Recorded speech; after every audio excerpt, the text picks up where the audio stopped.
tukutira mu bulamu bwaffe ne tufuna amaanyi agatuyamba okuyita mu lunaku lwonna. Funa amaanyi nga tonnafuluma nnyumba yo. Bassebo ne bannyabo twalamusizaako nnyo mwenna mu linnya lya Mukama waffe Yesu Kristo abatulaba era abatuwuliriza enkya ey'olwaleero. Mukama waffe yeebazibwe kubanga atuwadde omukisa ne kaakano okubeerawo nga tasomuka ogw'obulamu. Ate era tumwebaza kubanga era atuwadde omukisa okuweereza mu maaso ge. Anno mwattu gwali atayagala kuweereza Katonda, ekyo kyokola kibulamu. Kyetaagisa oweerereze ddala Mukama Katonda wo eyakutonda era akuwadde omukisa okubeera nga n'essaawa eno okyasomuka ogw'obulamu. Mukama yatuwa emikisa, n'atuwa ebirabo, n'atuwa talanta. Teyabituwa kwejalabya oba kukola bikontana naye, wabula yabituwa tukole omulimu gwe. Omuyimbi yamuwa okuyimba, si kuyimba nnyimba zitassaamu Katonda kitiibwa, wabula ennyimba ezirimu obubaka obw'okubuulira enjiri. Omubuulizi Mukama yamuwa eddoboozi ayogere so okwogera ebitazimba kkanisa, wabula ayogere ebigambo ebyo biva eri Katonda. Omuwubisa mu kkanisa, omudinkoni na buli omu Mukama yamuwa talanta n'amuwa ekirabo kyakuweereza Katonda. So muganda wange gwe ali eyo nkukubiriza weereza nnyo Katonda wo kubanga akwagala. Ate akuwadde n'omukisa nti akyakuwadde ekirabo eky'obulamu. Ntandikiddeeyo naye munzikirize mbabuuzeeko nti mwasuze mutya bassebo ne bannyabo. Mukama yebala abakuumi okuyita mu kiro. Tuusa okusaasira kwange eri abo abafunye obulwadde, abalwadde basuze nga toli bulungi oba ng'olwazizza, n'abafiiriddwa. Naye nja kubategeeza nti Mukama afaayo nnyo eri obulamu bwammwe. Abamanyi era abaagala ebyo biriwo tebituuseewo okubalumya, wabula kulaba kitiibwa kya Katonda n'amaanyi ge. Tugenda maaso n'ekyokuyiga kyaffe eky'enkya olwaleero Desemba nga 11 okuliko omutwe okugamba nti kimu kyenkola. Nga tetunnaba kutandika kyakuyiga kyaffe eky'olwaleero, nja kusaba tutendereze Mukama.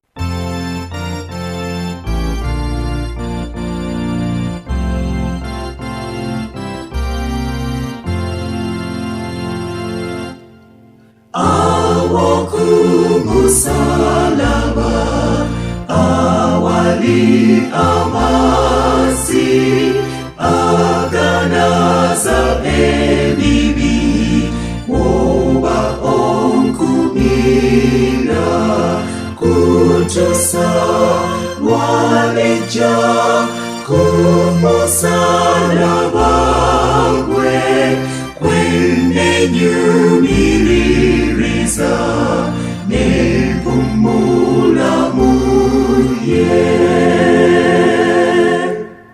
okwonze omunaku wesanga eddembe omusana gwa Yesu negunjakira nze kutusa lwaleja kumusalaba gwe kwenenyumiririza nepumulamuye kwesanga Yesu wange neyeraga gyendi nga ampa amaanyi ge gaberenga munze kutusa lwaleja kumusalaba gwe kwenenyumiririza nepumulamuye awo wendaberanga ganesiga Yesu alyoke anongose ye antuse jali kutusa lwaleja kumusalaba gwe kwenenyumiririza nepumulamuye.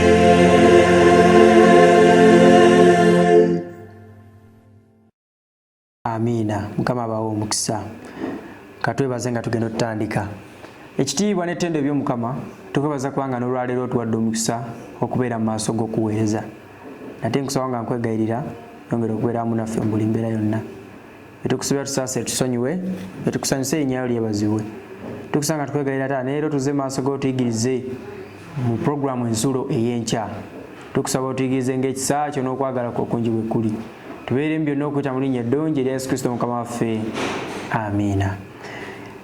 Bassebo ne bannyabo, olwaleero Desemba nga 11 omutwe gugamba nti kimu kyenkola. Olunnyo olw'okujjukira lugambye nti maliza maliza. Bassebo ne bannyabo, njagala nsooke mbategeeze buli lw'owulira maliza teganya amatu go kubanga kiba kyakuyiga kinene nnyo ey'obulamu bwaffe. Buli lw'owulira maliza maliza wabaawo ensonga eyo, mubaamu ekinyusi ekiyamba gwe nange mu buweereza ne mu lugendo lwaffe olw'obukristaayo. Agambye nti maliza maliza weeraliikirira, olina emitawaana egy'ebigambo bingi naye ekyetaagibwa kiri kimu, kubanga Maliyamu alonzeewo omugabo ogwo omulungi ogutali muggyibwako. Ebyo bigambo tubisanga mu kitabo kya Luka essula y'e10 olunyiriri olw'41 n'olw'42. Bassebo ne bannyabo, njagala mbategeeza ebigambo byange. Ebigambo bino, Maliza yali muganda wa Maliyamu. Maliza ne Maliyamu baalina omukwano mungi nnyo eri Yesu Kristo. Mu bufunze baali balina omukwano era nga Yesu mukwano gwabwe nnyo.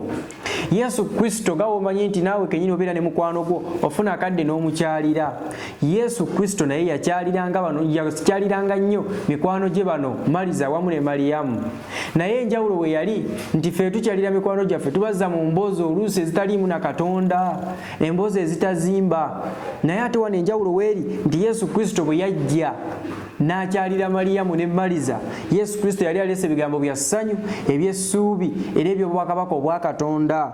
Wano kyava agamba nga Maliza nti kubanga Maliyamu alonzeewo omugabo ogwo omulungi ogutali muggyibwako. Abooluganda bano baali babiri, Maliza ne Maliyamu. Omu yasalawo okudda mu mirimu naye ate omulala n'asalawo okuwuliriza ebigambo ebya Kristo oba ebigambo eby'obwakatonda. Yali ani oyo? Yali Maliyamu. Maliza ye n'asalawo okudda mu mirimu gye. Maliza n'alyoka akoowoola Maliyamu ng'amubuuza owaaye emirimu ginzita, emirimu gimmenya, emirimu ginkalubiriza, bw'oli eyo otudde. Yesu Kristo kyava amuddamu ng'amutegeeza nti ebigambo Maliyamu byali mu kutwala, era Maliyamu olwaleero alonzeewo omugabo ogusinga okubeera omulungi. Ekibuuzo kyendi ekiri eri gwe muganda wange, walondawo omugabo omulungi? Oba okeera ku makya ng'obudde nabukulese n'agasaba tolina? Oba obeera ku mulimu emirimu gikukwata negikukwata mavumbavumba n'olemwa n'okusaba? Oyo abeera Maliza. Tokkiriza Maliza kutuula mu bulamu obwo.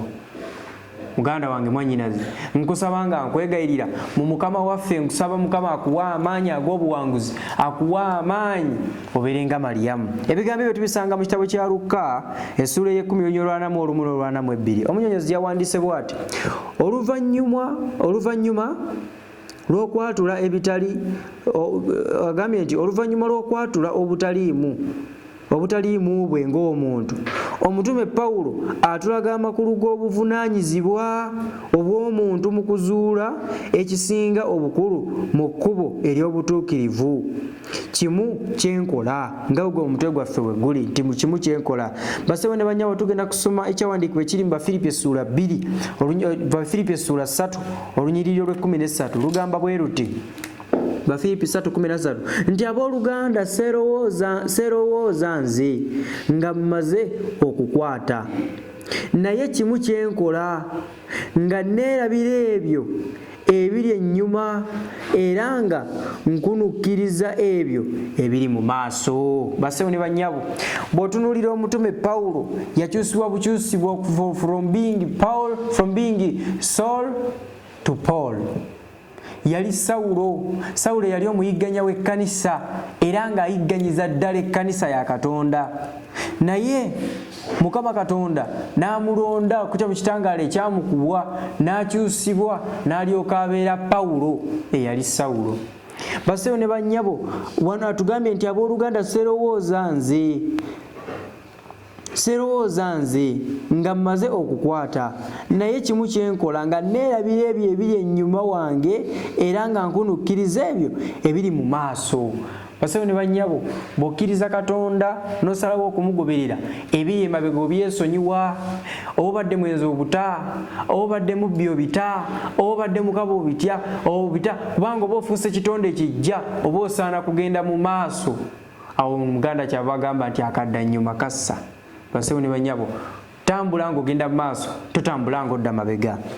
Bafiripi bw'atyo bw'agambye, tewali kubuusabuusa emabega w'ebigambo bye wali ebigambo Yesu bye yagamba Maliza nti weeraliikirira, olina emitawaana egy'ebigambo bingi. Bassebo ne bannyabo, tweraliikirira, era emitawaana tulina mingi. Eno school fees bamanja, eno emirimu bangoba, eno landlord antwalaganya, eno ekyokulya abaana, eno endwadde zikutwalaganya.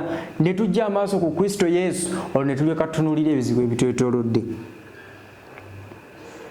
Yesu Kristo kyava agamba Maliza nti weeraliikirira, olina emitawaana mingi egy'ebigambo bingi, naye kye weetaaga kiri kimu, kwe kulondawo ekisinga okubeera ekikulu, so si kutunuulira ebyo by'olaba ng'ebikulu, wabula okulondawo ekisinga obukulu. Maliyamu kye yali yeetwalidde, Maliyamu yali yeetwalidde ekirabo eky'okutegeera Katonda n'okumunoonya, okunoonya eky'obugagga ekyasinza okubeera eky'amaanyi era ekirungi, bwe bwakabaka bwa Katonda.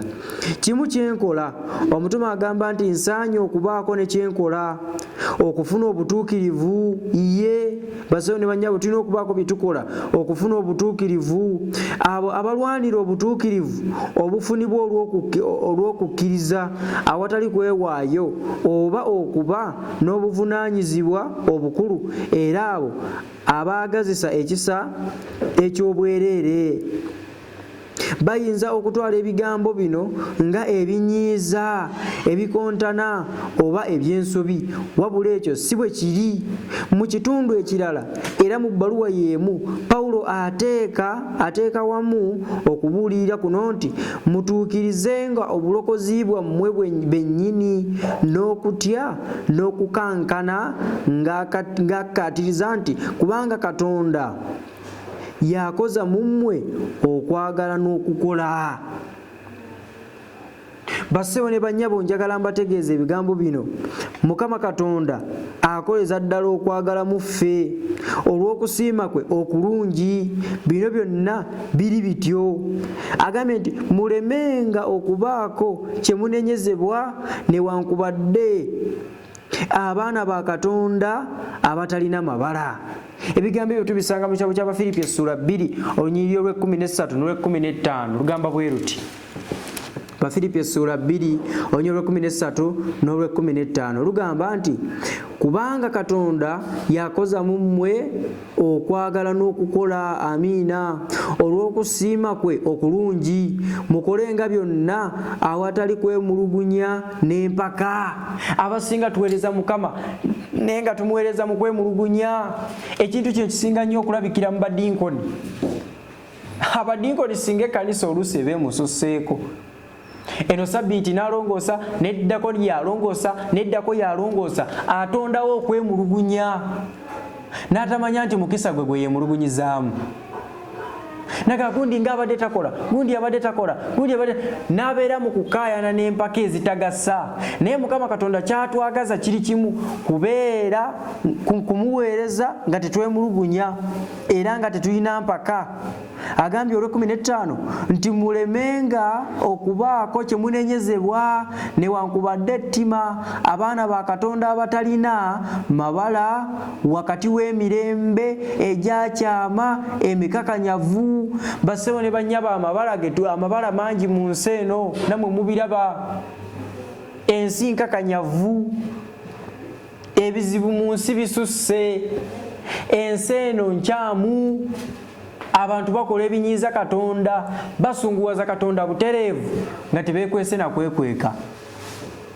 ebikolobero ensi ejjudde ebikolobero naye Mukama Katonda atwagaza kubeera nga tutukula ng'omuzira nga tetulina mabala yadde.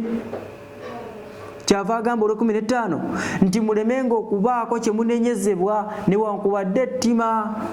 Agambye nti abaana ba Katonda abatalina mabala wakati w'emirembe egyakyama emikakanyavu.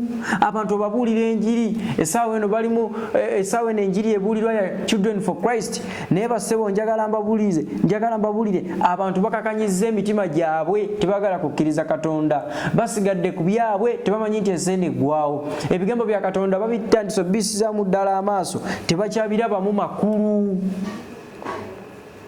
Naye ggwe omwana wa Katonda Mukama akwadde omukisa n'enkya ey'olwaleero owulira puroguramu ensula ey'enkya. Mu nsula ey'olwaleero bassebo ne bannyabo njagala amategeeze nti mulemenga okubaako kye munenyezebwa newankubadde ettima abaana ba Katonda abatalina mabala wakati w'emirembe egyakyama emikakanyavu gye mulabikiramu ng'ettabaaza ez'omu nsi. Bassebo ne bannyabo gwe Omukristaayo yakkiriza Katonda n'obatizibwa oli ttabaaza ya nsi. Bayibuli kyeva eyogera mu Matayo 5:16 nti kale muli musana gwa nsi era tusanje okubunyisa ekitangaala ekyakamufe mu bantu bonna. Katusomeyo Matayo 5 agamba bw'ati. Matayo 5:16 nti kale omusana gwammwe gwakenga bwe gutyo mu maaso g'abantu balabenga ebigambo ebirungi bye mukola balyoke bagulumize Kitammwe ali mu ggulu. Katweyongereyo. Okutuukirira Katonda kwayagala okukola mu bantu be abakyufu kwetaagisa bo okukolera awamu naye mu buvunaanyizibwa. Katonda talokola bantu nga tebakkiriza wabula amukkiriza akola nga yeetaba wamu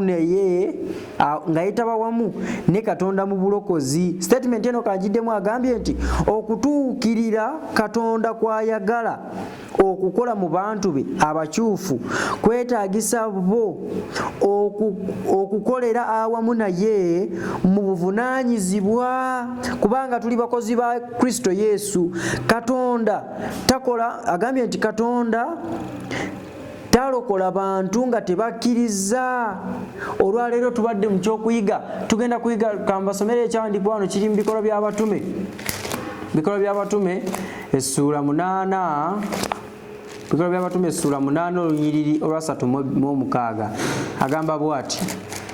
Bikolwa by'Abatume 8:36 nti awo bwe baali batambula ani yali Filipo n'omusajja omulaawe nti awo bwe baali batambula mu kkubo ne batuuka awali amazzi. Omulaawe n'agamba nti laba amazzi kiki ekindobera okubatizibwa? Filipo n'amugamba nti obanga okkiriza n'omutima gwo gwonna kirungi. N'addamu n'agamba nti nzikiriza Yesu Kristo ng'omwana wa Katonda. Wano statement kyeva agamba nti Katonda takola n'abantu nga tebakkiriza wabula osooka kukkiriza. Bw'omala okukkiriza Katonda olwo n'olyoka okola naye. Ngayo tusoma ne mu kitabo kya Makko 16:16 nti akkiriza so si gwe bakase wabula akkiriza oyo okuweereza ne Katonda yekka yaliwo n'omusango. Katweyongereyo. Agambye nti ku nsonga y'obutuukirivu tetuyinza kutunula eri nga kiringa nti tebutukwatako obutuukirivu. Kino tekikwata ku kumulisanga nsobi z'abalala. Katonda asuubira bumalirivu bwange ng'omuntu kyenyanukula era okukkiriza kwange. Mmaze okuzuula kye neetaaga okukola amangu oba ngenda mu maaso na kufuna ebingi ebimbuzaabuza kibuuzo kye kiriwo. Agambye nti ntegeera ekiziyiza okukula kwange mu by'omwoyo. ntegeera ekiziyiza okukula kwange mu by'omwoyo. Kiki ekyo kye nsaana okukola bwe mba njagala okubeera ekitundu mu kifo ky'okulekebwa wabweru w'ekkubo ly'obutuukirivu. Agambye nti kiki ekyo kye nsaana okukola bwe mba njagala okubeera ekitundu mu kifo ky'okulekebwa wabweru w'ekkubo ly'obutuukirivu. Kiki kye nsaana okukola? Goberera maliza. Bw'oba toyagala kugoberera Katonda, ekyo kyokka ky'olina okukola n'obeera wabweru w'ekkubo ery'obutuukirivu. Naye oba oyagala okutambulamu ne Kristo mu kkubo ery'obutuukirivu, ky'olina okukola kiri kimu. Kubanga Maliyamu eyasalawo okulonda ekyobugagga ekisinga obukulu, eyasalawo okuweereza Katonda, eyasalawo okutwala ekyobugagga nga bwe bwakabaka bwa Katonda n'ebigambo Yesu Kristo bye yali aleese. Bassebo ne bannyabo, omunyenyezi agambye nti okukolera awamu kuno oluusi tekubaamu binene ebisalibwawo oba nkyukakyuka nnene. Oluusi kukwata ku buntu obulabika ng'obutono. Omutambuze omumanyifu agambye nti omutambuze omumanyifu eyateesa okutambula n'ebigere okumalako eggwanga lya Amerika okuva ebuvanjuba okulituuka ebugwanjuba, bannamawulire baamubuuza ng'atuuse mu makkati g'olugendo ne bamubuuza nti tubuulire, buzibu ki obusinze bw'osanze okutuuka wano mu kyoyagala? Agambye nti okutuuka wano mu kyoyagala okutuukako. Kibuuzo kankiddemu. Omusajja ono yatambula, yasalawo ng'agenda kutambula atambule eggwanga lya Amerika okuva ebugwanjuba okuva ebuvanjuba okutuuka ebuvanjuba ng'ali mu bigere. Naye mu makkati g'olugendo n'afuna bannamawulire abamwebuuza ekibuuzo nti tubuulire, buzibu ki obusinze bw'osanze okutuuka wano mu kyoyagala okutuukako? Kyali kibuuzo. Wuliriza wano statement. Omutambuze ono n'asiriikiriramu oluvannyuma n'amala n'addamu n'agamba ebigambo bino, muwulirize, nti enfuufu ennyingira mu ngatto. Enfuufu ennyingira mu ngatto. Wali ogezezzaako okutambula ng'olina akayinja mu ngatto? Iye, nze natambulako nayo nga nina akayinja mu ngatto. Naye muganda wange njagala nkubuulire, emirembe gyanzigwako nempulira nga n'engatto entamye yo nga yo, kubanga twali mu bantu nga saagala kujjamu nga tisobola kujjamu nga toyinza kumala gajjamu ngatto mu bantu. Oba olina okusooka atesti n'obako ebbali wodda n'olyoka ogijjamu. Nali saagala kugijjiramu mu bantu mwattu, naye ng'akayinja kandi bubi nnyo. Naye wuliriza, nze ansi yange nti akayinja nali mbaddeko nako. Agambye nti bwe kityo bwe kiba ku nsonga z'ebyomwoyo. Jjamu akayinja ako mu bulamu bwo n'olw'obulungi bw'obulamu bwo obw'omwoyo obunaalongooka. Tugamba nti amiina. Bassebo ne bannyabo, ku nkomerero y'akasimu kakaffe kano, Bayibuli etegeeza nti tuggyemu akayinja ako mu bulamu bwaffe obw'ebyemyoyo, obulamu bwaffe busobole okulongooka. Kye kino ekyokuyiga ekibadde kigamba nti maliza weeraliikirira. Okweraliikirira ako kayinja. Olina emitawaana emingi, ako kayinja kakulemesa okutambula obulungi ne Kristo Yesu. Ebigambo buli kintu ky'otunuulira nga tekikwatagana na bya bwa Katonda, ako kayinja kakulemesa okutambula obulungi n'omutonzi wo. Maliza yalina akayinja k'emirimu. Emirimu gyali gimumalawo, emirimu gyali gimutwalaganya. Naye Bayibuli etuwa amagezi nti tujjemu obuyinja obwo mu bulamu bwaffe obw'ebyemyoyo tusobole okutambula awamu ne Kristo Yesu Mukama waffe. Bayibuli kyeyava yayogedde wali mu Bafiripi nti mu mirembe gino egikyamye egijjudde obuzibu egijjudde emitawaana emiyitirivu, mu mirembe gino emikakanyavu Mukama takusuubira kubeera mukakanyavu, akusuubira okugyamu akayinja k'obukakanyavu mu mutima gwo osobole okutambula obulungi mu bulamu obw'ebyemyoyo. Mu mirembe gino abantu tebakyatya Katonda, abantu basamira n'emisana tebakyekweka, naye ekyo Mukama akusuubira akayinja okkeggyamu oyambale obutuukirivu otambule bulungi mu bulamu obw'ebyemyoyo. Mukama Katonda n'ekirala kyakwetaaza kwe kumusaba ennyo. Basebo ne bannyabo tubeera n'emirimu ne gitulemesa okwogera ne Katonda waffe.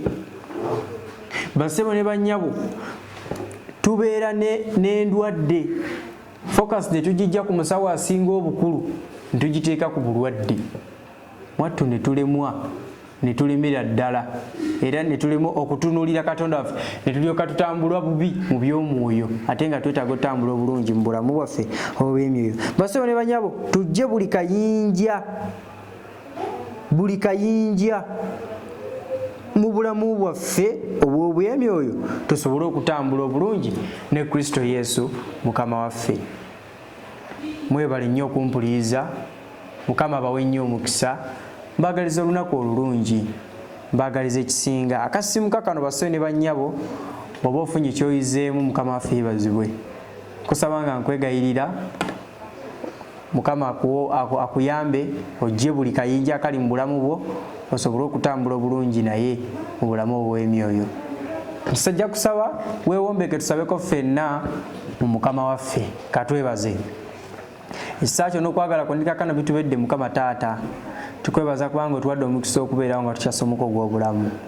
Tukwebaza kubanga n'olwaleero otuyigiriza. Tukwebaza kubanga Mukama jona luli tokyuka osigala gwomu. Tukwebaza olw'amagezi g'otuwa okuyita mu lessons ez'enjawulo, okuyita mu baddu bo abakuweereza. Tukwebaza Mukama olw'omulimu ogusaasaana Mukama ng'okozesa omukutu guno ogwa 3ABN TV. Mukama Taata erinnya lyo ligulumizibwe litenderezebwe era liweebwe ekitiibwa. Mukama Taata n'olwaleero tuyize tikimu kye tuyinza okukola kujja buyinja mu ngato zaffe ez'ebyomwoyo tusobole okutambula n'okubeera n'obulamu obulungi obw'omwoyo gwaffe. Mukama Taata nkusaba nkwegayirira buli omu agenda okukeera enkya y'olwaleero Mukama ogenda okukola muwe amaanyi ag'obuwanguzi, muwe ensimbi, tuukirize ebirooto bye n'ebigendererwa bye Mukama bituukirize. Kasayibanga birungi. Kusaba nga nkwegayirira yongera okubeeramu naffe mu buli mbeera yonna. Byetukusabye ne tutakusabye ng'okimanyi tubyetaaga. Bituwenga okusimako n'okusaasirako n'okwagalako okungi bwe kuli. Kwe kusaba kwange n'okwegayirira okuyita mu linnya eddungi erya Yesu Kristo Mukama waffe. Amiina. Amiina. Kwagaliza olunaku olulungi. Mukama akukuume. Okwogera ne Katonda buli ku makya y'ensula ennamu ekulukutira mu bulamu bwaffe ne tufuna amaanyi agatuyamba okuyita mu lunaku lwonna. Funa amaanyi nga tonnafuluma nnyumba yo.